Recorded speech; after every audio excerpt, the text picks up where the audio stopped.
gather back together. You know, I can relate to every single one of these. So, in my own life, I mean, I didn't always recognize the fact that fear was holding me back. It was kind of one of those hidden things. Like, it was a really big thing, but I didn't know what it was, you know? But I didn't always recognize it for what it was. But, I mean, fear paralyzed me. It kept me from trying new things, even simple things, like trying out for band in elementary school, or, you know, like staying in choir. It's like, fear told me that, you know, the risk wasn't big enough, like, or wasn't good enough. I couldn't get past that thought of possibly failing, you know. Fear has the ability to control our daily behaviors and actions. It did control my daily behaviors and actions. I didn't always see that, you know. I didn't recognize the fact that fear was keeping me from, you know, meeting someone new, like making a new friend, or, you know, just in the little things. Like, fear had such a hold. It was like in my every behavior and action, even though I didn't recognize it as fear.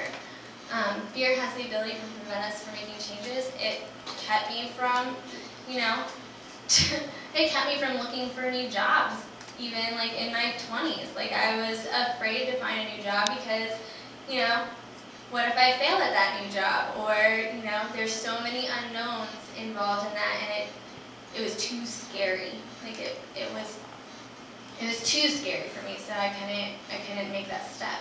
It has the ability to stop us from taking initiative. You know, I stopped applying for jobs because I didn't want to face that fear. It was too big. It was too unknown, and I just could not. I didn't know how to get past it. I was stuck in that fear. And it has the ability to prevent us from realizing the potential given to us by God. You know, I didn't even see that I had potential. Like, I knew that I could do things. And normally when I was good at something, I knew I was pretty good at it. But I still wasn't confident in that, even if I thought even if I thought that I was good at it, I could not see, you know, the potential that God had given me.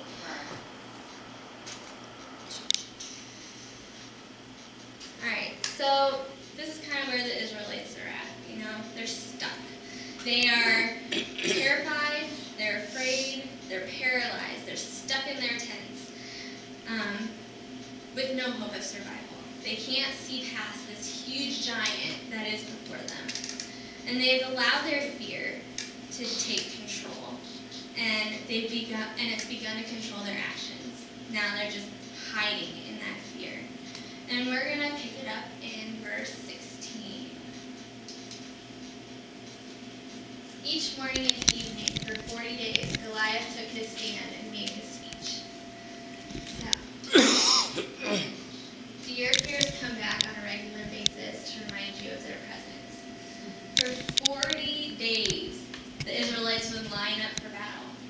And for 40 days, they would run in terror every time that Goliath came to make that stand. No donuts today. Every day for 40 days, they were reminded of their fear. In the morning and the evening. It wasn't even just once a day. It was twice. Right when they woke up, right before they went to bed. Just to keep reminding them, hey, I'm still here. Hey, don't forget, you know? Do your fears come back and remind you of their presence? Because mine did, all the time. Just like I mentioned already, you know, in those instances. When I had to choose a major for college, I mean, I chose what I thought was safe. I knew I could teach, so that was safe. Like, I can break things down for people and show them how to do, like, simple math. I got that. I'm good in school, so that was safe. So, fear just held me into little boxes, you know. It reminded me, I was reminded of my fear when I declared a major. Like, now I felt like I was kind of in it. Now this is where I'm going to be. This is where I'm at. When I had to meet my roommates for the first time, I was terrified. And with each new professor and with each new class, with each new field experience that I had to go and meet a new teacher and teach new students, I was terrified. Every time I was reminded or the fear that had a grip on my life. And even when I graduated, like now I have to look for a job. Now I have to be an adult. Like now I have to apply for things. I was terrified that I like boxes. I like safety, and this was completely new and completely open to me, and I had no idea how to operate in a world where I didn't have my little boxes, where the world was very open, because I liked safety. Fear told me I could stay safe if I stayed in this little bubble, but that wasn't what God had planned for me, which is awesome. So Goliath keeps reminding them until David enters on the scene. And David hears Goliath's speech and he is offended. The rest of the Israelites are just terrified, but David's offended. It's like, what's wrong with you guys? Why are you allowing this giant to blaspheme our God? Why are you allowing him to belittle us when we are children of God? And so David goes to see Saul. He's like, hey, don't worry. Don't lose hope, because I will fight the giant. And Saul, he thinks he knows better, and he sees David, and he's like, you're too young, number one. Number two, you're just a scrawny little thing. Like, what are you thinking? But David keeps persisting. He says, no, I will fight the giant. I will do this. So Saul kind of like, oh, well, okay. But here, let me give you all this armor. You need this. You know, people sometimes will try to project their fears onto you. Like sometimes the fear that you have, it might not even be yours. It might be something that somebody else has put on you. And in David's case, he had all this armor on, and it immobilized him. It paralyzed him. He could not move. There was no way he could fight a giant with that armor on his body. So David didn't just stay like that, though. He threw it off. He was like, no, this isn't mine. You can keep that, and I'm going to go and do what I'm going to do and believe my God is bigger. And so, you know, I just really find that interesting, because I think sometimes the fears we're stuck in, we don't realize it, but we've taken on somebody else's fear. So then David, goes down to the stream, and he picks up 5 stones, and that's about what they say the stones would have looked like, which I was imagining a little pebble, but those will definitely do some damage. So he goes to the river and he picks up the 5 stones, and he goes to face the giant. So let's go ahead and read this. The Philistines ridiculed David. Am I a dog that you come after me with a stick? And he cursed him by his gods. Come on, said the Philistines. I'll make roadkill of you for the buzzards. I'll turn you into a tasty morsel for the field mice.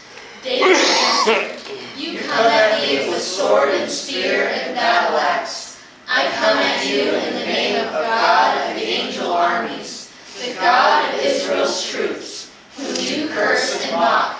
This very day God is handing you over to me. I'm about to kill you, cut off your head, and serve up your body and the bodies of your Philistine buddies to the crows and coyotes. The whole earth will know that there's an extraordinary God in Israel, and everyone gathered here will learn that God doesn't save by means of sword or spear. The battle belongs to God. He's handing you to us on a platter.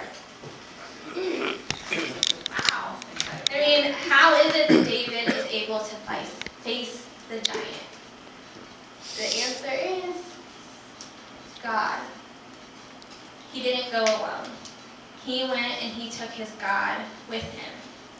And that is exactly what I did in my own life. That memory of that 3-year-old little girl sitting at the top of the steps terrified. I think we kind of all understand that God transcends time and space. He's not contained to just this moment alone. He's past, present, and future. Just like in the movies when, they play with that idea of, I'm going to go back to this moment in time and I'm going to change that moment. and that moment's going to change the rest of my life. That's exactly what our God can do. And that's what he did in my life. So I went back into that memory of that little girl sitting up in the top of the stairs, just crying her eyes out, But this time, I didn't go alone. I had Ron, I had Irene there too. Sometimes you need people to help you through it, but I took God too. And so I sat there in that memory, just looking around, asking God, please show me where you are in this memory. Because God was there, even if I didn't see him in that moment. God was there. And so as I sat there, I was looking around, like, where are you, God? And then suddenly, there he was, standing right in front of me on those stairs, just staring into my eyes. And in that moment, when I locked eyes with Jesus, all I feel, even now, is just the incredible love and peace. Amen. Like, that memory has completely changed. Because no longer am I that scared little 3-year-old at the top of the stairs. Now I am completely at peace and just completely washed in the love of God. Amen. So anytime that memory comes back to my memory, comes up to my mind, that's all I see is just peace and love in those eyes. And that has completely changed my whole outlook on life. Even because of that change that has taken place in just that one memory. I've done a couple. So sometimes you have more than one. For me, I did have more than one, but I think this one was the one that started it. And in that moment, fear lost its grip on my heart. Right. And Yes. Jesus changed the whole thing, and it continues to change. So how can this be, you ask? How is it that this can be the answer? Well, I believe that comes in 1 John 4:18, gives us the answer. There is no fear in love, but perfect love casts out fear, because fear involves torment. But he who fears has not been made perfect in love. I was stuck in fear with no way out. But God, he came, thank you. He came and replaced that fear that had so held me down, and he replaced it with love, his perfect love. Because love of a friend can't replace that. Love of another person can't replace that. Only God's perfect love can change that. So, that is the answer. Because of that perfect love, I have gained a whole new confidence in myself. I have greater joy. I can experience greater joy because of that change, because of that love. And most importantly, I have found hope again. Hope in my God. And God is taking me to new heights and to new things, and I am so excited for what God has in store. David was able to defeat Goliath because of his confidence in the love of God, because his confidence in the fact that God loved him and God loved the Israelites. And he was not just going to leave them stranded. He was not just going to let them be defeated by this giant who was blaspheming the name of their God. God was going to take control, and God was going to pull them out of this. So, I have been able to conquer this giant of fear in my life by trusting that God is bigger than my foe. By trusting that he is bigger than my fears. And believing that I am his child and I am worth it. And so we know that David was able to defeat the giant. He hit him with the stone, in the forehead, and cut off his head. But the story doesn't end with that. It doesn't end with just David defeating Goliath. it keeps going. So let's see what happens. Here we go, everyone together. When the Philistines saw that their great champion was dead, they scattered, running for their lives. The men of Israel and Judah were up on their feet, shouting. They chased the Philistines all the way to the outskirts of Gath and the gates of Ekron. So. Not accurate. Not accurate.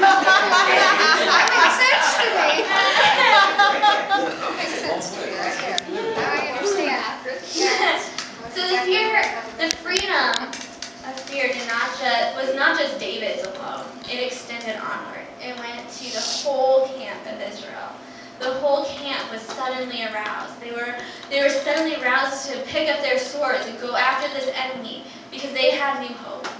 The giant had been slain, and they had new hope. And it wasn't just for David; it was for everyone. And that's what this message is about. You know, this freedom of fear that I have experienced is not just for me; it's for everyone.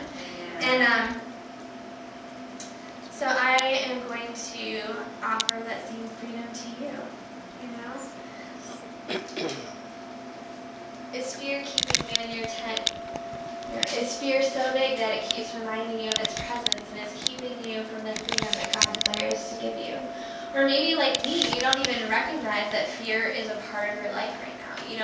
You don't see it, because for me it was very hidden for a long time. Like it was like I knew that it was hard for me to make decisions. I knew that it was hard for me to meet new people. I knew it was hard for me to branch out and try something new, but I didn't recognize it for what it was. So maybe for you, you don't even see fear as a big player in your life. But I'm just going to give you a moment just to think about it, you know. Think about a memory maybe that is a big moment for you. Like for me, that big moment was when I was 3 years old at the top of the stairs. For you, it might not be something that big. It might even just be something you're experiencing now. You know, something that is a big giant in your life. And I'm just going to give you a moment just to think about that as you're thinking. Also, side note, some synonyms of fear, because sometimes we try to play it off as something different. It's panic, dread, just worry, anxiety, care. We're supposed to cast our cares on God. Your cares, your concern, regret, apprehension, intimidation, these are all aspects of fear. So go ahead and take a moment, think about it.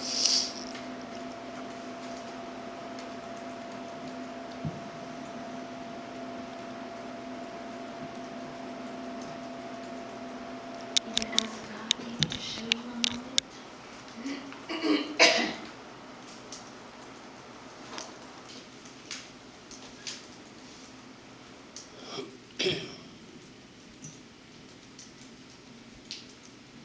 This is a safe place, and for me, I had to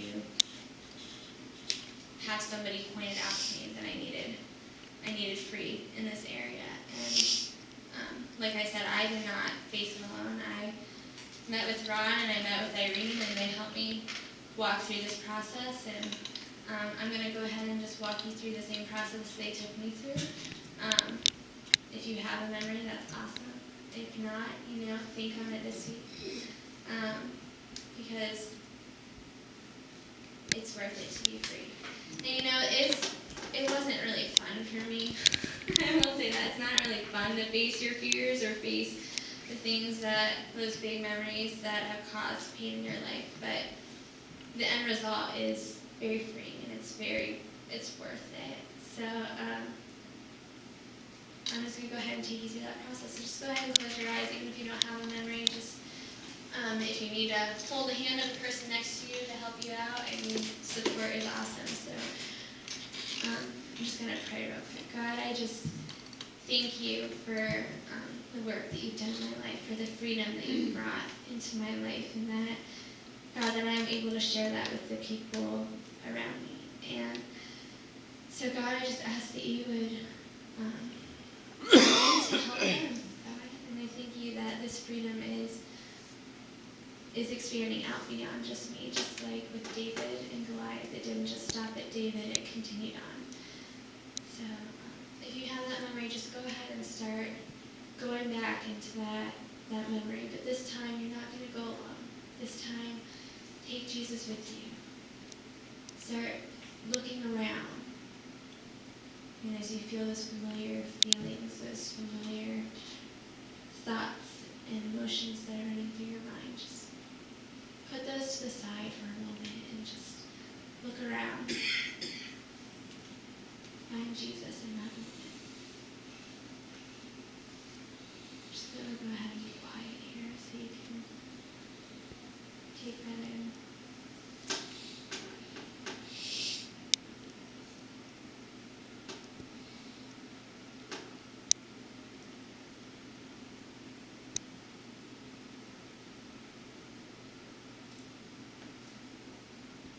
Just when you find him, just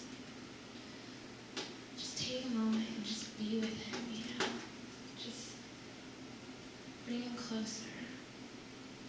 For me, Jesus was right in front. He was blocking my view from that fear. That was at the bottom, Just allow him to just speak to you.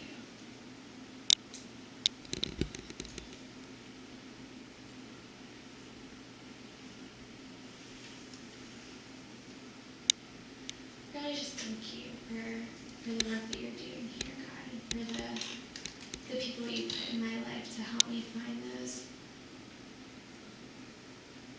blockages that were holding me down, that had sort of clipped my wings. And God, I just thank you for removing those boulders and for helping me to fly. And God, I just ask that you would just speak to our hearts this week. God, if maybe we didn't have a memory this week, or maybe we didn't, it can even extend past fear. It can go to things like shame and guilt. And, God, you're in every situation and every experience. And so, God, I ask this week, God, that you would just take us back to those memories. That, God, that you would remind us of things that are holding us in our lives that we need to face and that we need to get past. And God, that we would just begin to take you to those memories, that we would begin to take you into those deep places in us so that you can set us free. Thank you, God. In Jesus' name, amen.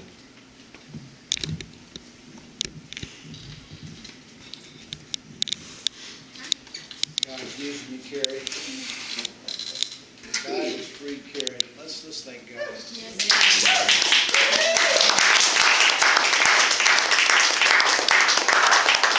And maybe there's a giant in our life and we just don't know what it is, but we're stifled. We're held captive. Carrie said we're in our tent. We're not going anywhere. We're trapped. I just invite you to ask some other people to say, I know it's not right. Something's holding me back. Just encourage you.